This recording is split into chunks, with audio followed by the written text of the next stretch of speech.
Welcome, everyone, to today's episode of Online for Authors.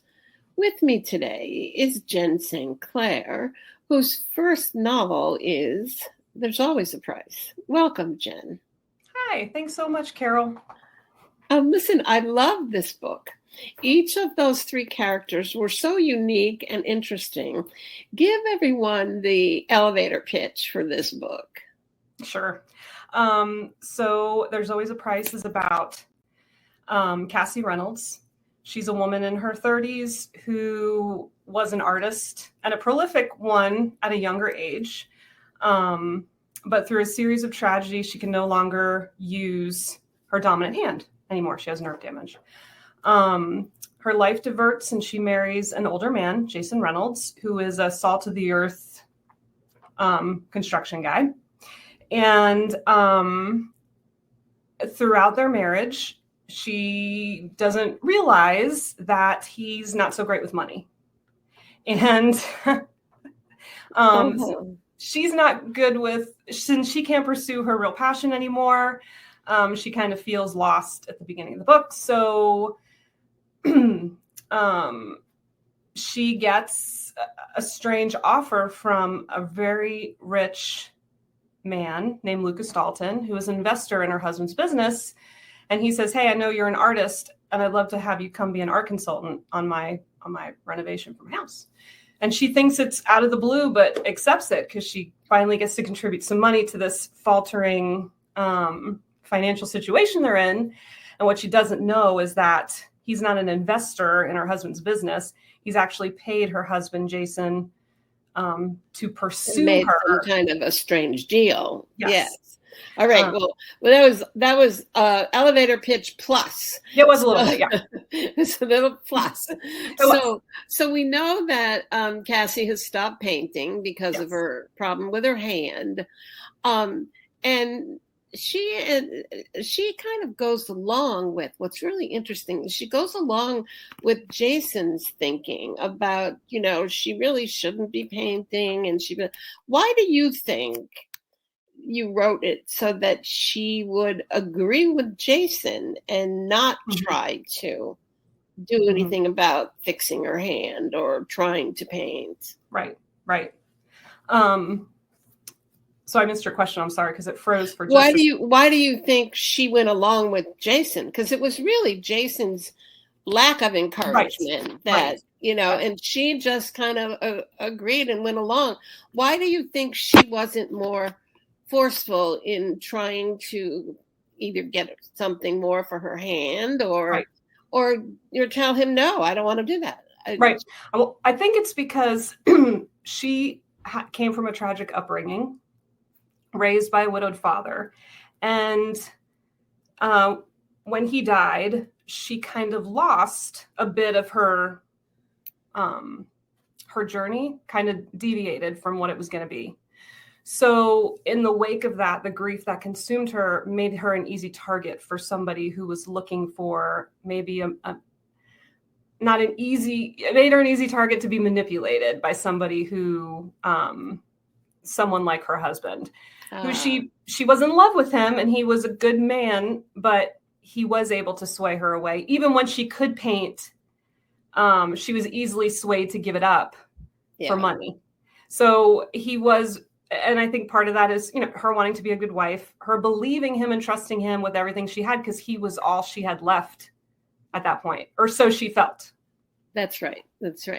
Okay. So then we have, well, first of all, she doesn't realize that he's been lying to her. Nope. For quite some time. Yeah. She knows that he has his own business and she's aware that he's struggling to make it go, but she has no clue on how bad or where he really is.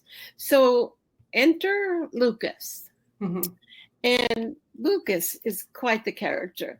When I first started reading about Lucas, I had that memory of that movie with Tom Cruise and Nicole Kidman at one point where he gets a job and they want his wife to do something.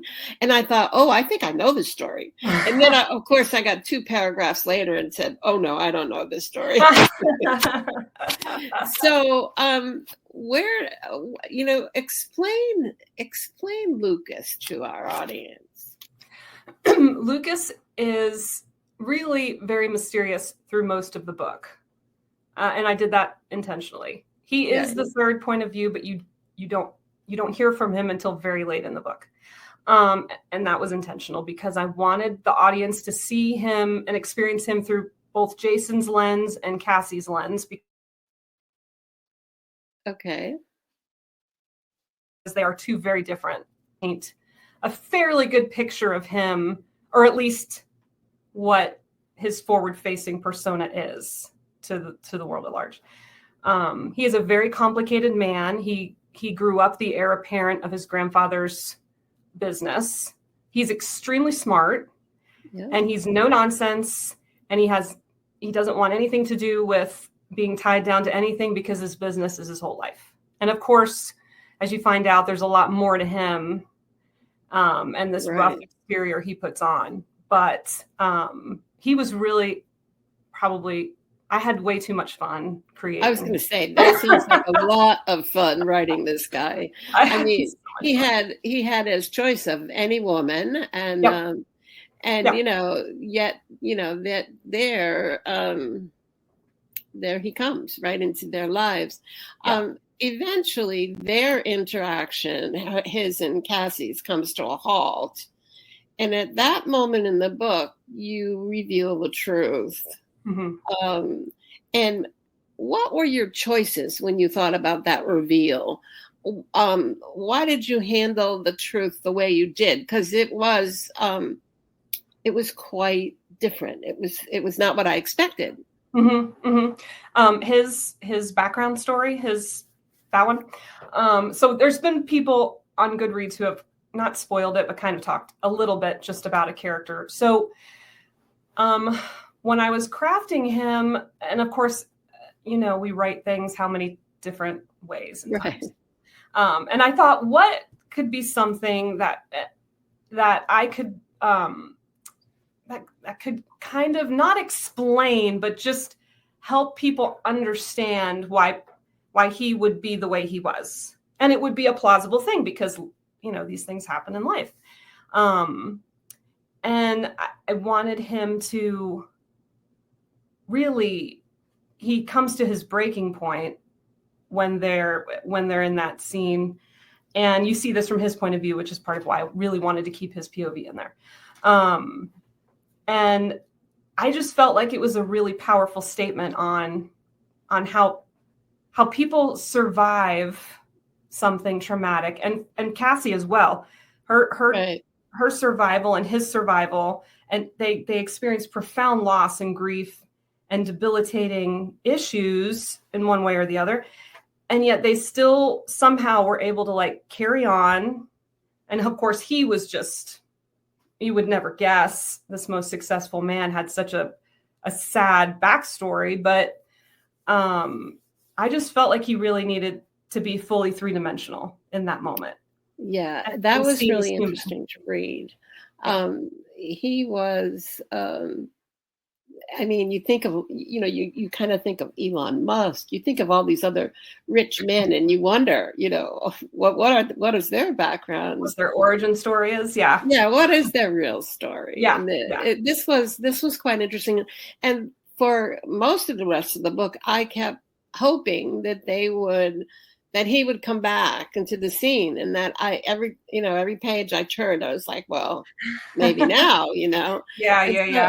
Yeah, so it was the buildup was very good the way you wrote that, and so as those of you who are listening want to read more about this book, and I think you can go to Facebook and log on to Novels and Latte, and you might even win a copy of her book. But sure.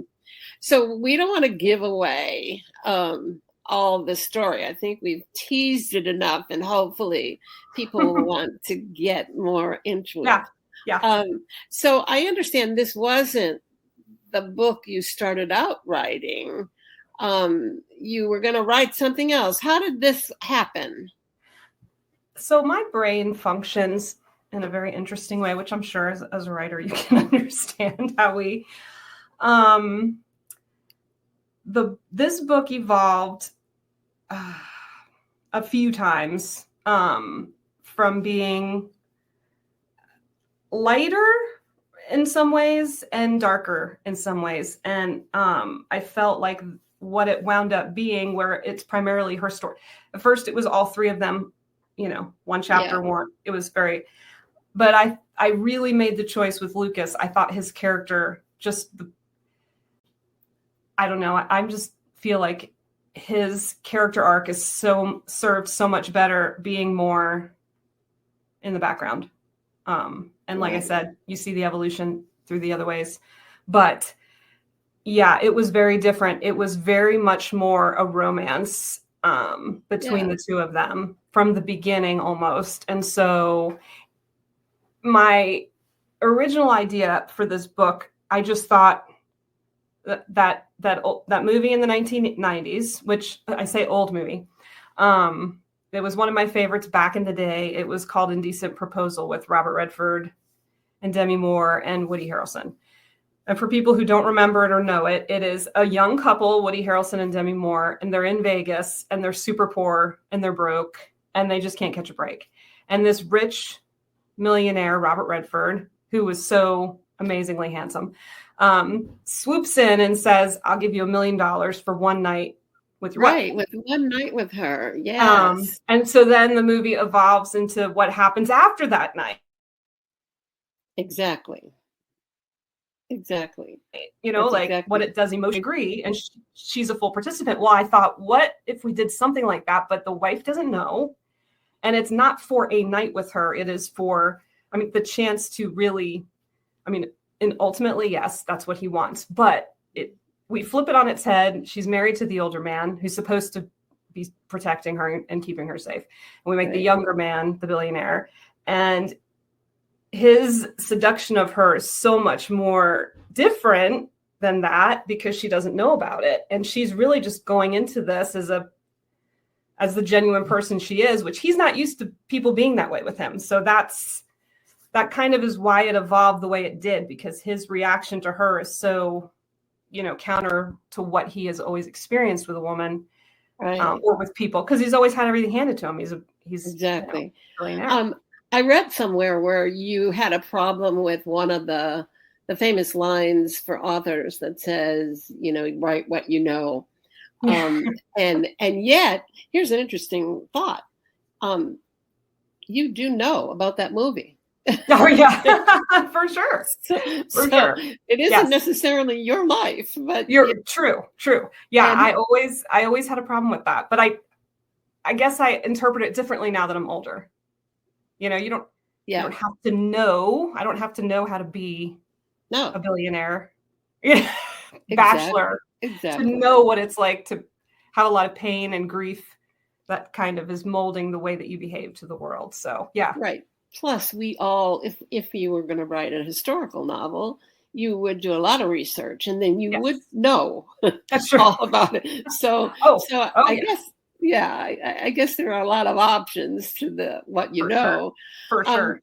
You were, before you wrote the novel, and I know you've written another one, but before you wrote this one, you were a legal secretary and a paralegal, and you published several essays. And I think I read where you collaborated with some other authors on a book or on a novel. Yes. What was that like?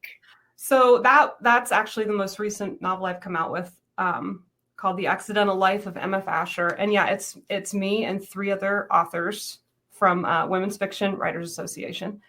That was a very happy accident in our collaboration. It was one of the best experiences I've ever had working with people. We all talk about, I'm sure we've all been scarred by group projects from when we were young. But this one was not like anything I'd ever done before. And It was a profound, it had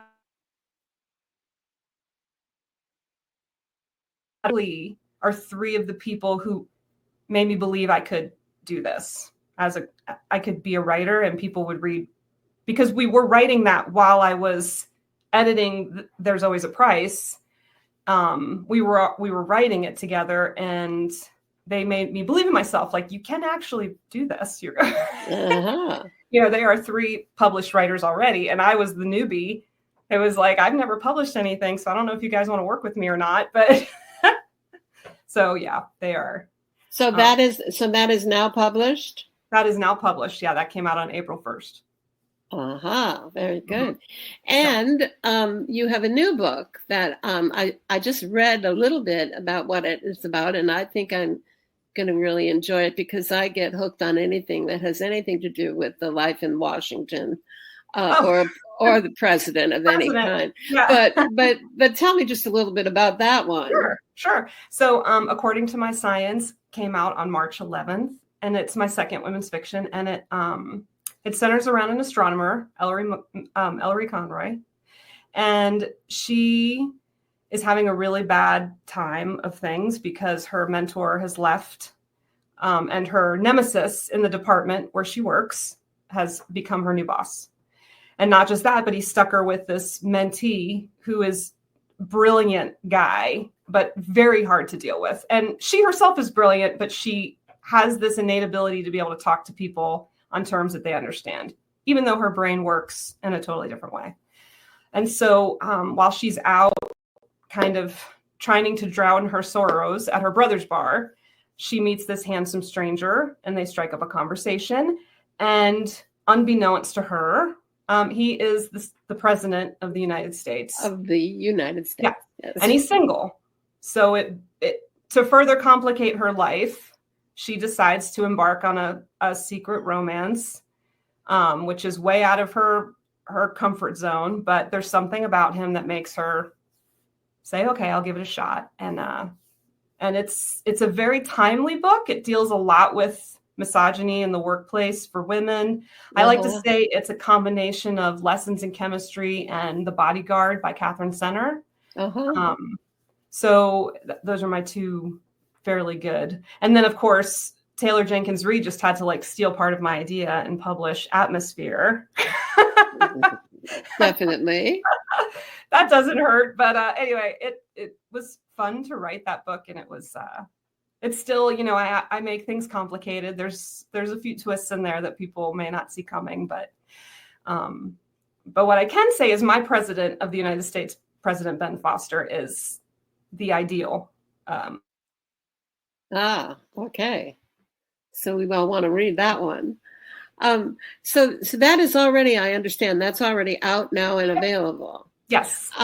And are you working on yet something else?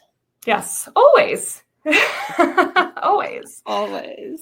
I'm working on a new collaboration with the authors I talked about previously, Sarah LaFontaine, Julie Meyerson Brown, and Marina Del Vecchio. We came together, we formed IVH Booker. We're working on a new collaboration. So we're actively doing that.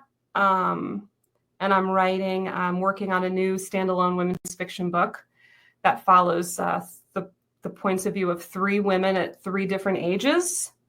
And it's as they try to make their way through life after a profound loss that you find out about in the beginning of the book.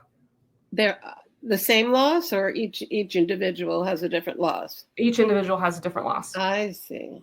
So that's a pretty good formula that works. The three women at three different ages has become quite a good formula to write in. I think that's fun too. Would you say that you are a plotter or a pantser? Oh, I'm a pantser. You're a pantser. I am. I mean, I kind of tell people I reverse outline, because I usually have to start writing and then I can kind of go back and see the full path.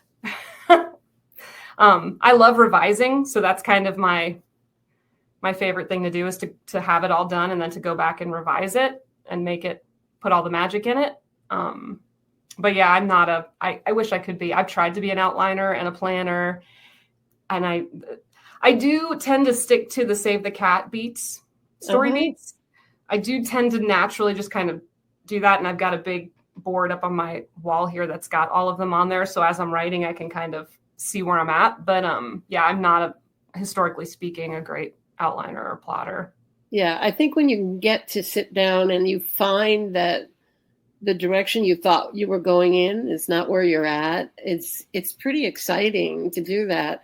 I've been a plotter for just about all my life. And, I started off in television news, which is pretty plotted, and so everything I did for maybe 30 or 40 years was nonfiction. Mm-hmm. So, you don't often get to be a pantster in nonfiction. So for me, the first time I did, it was really exciting. And I at first I thought, oh my God, I've just ruined this. I haven't done it the right way.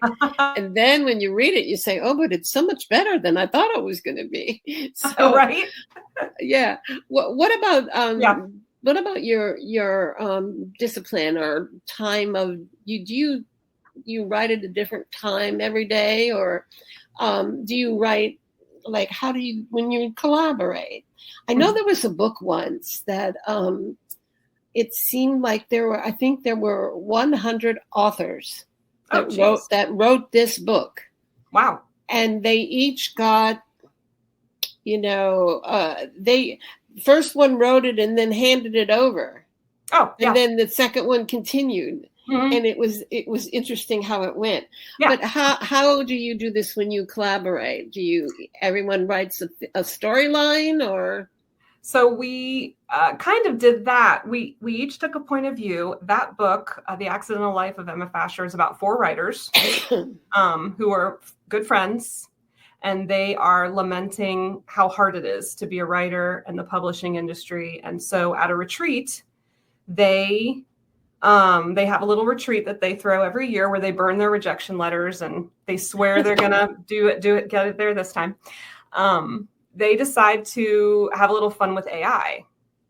And one of them decides to print out the books and give them, it creates a book, AI creates a book.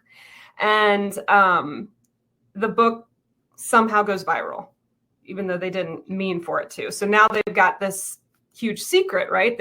They're making a lot of money and they're getting a lot of attention, not them, this book and this fictional author.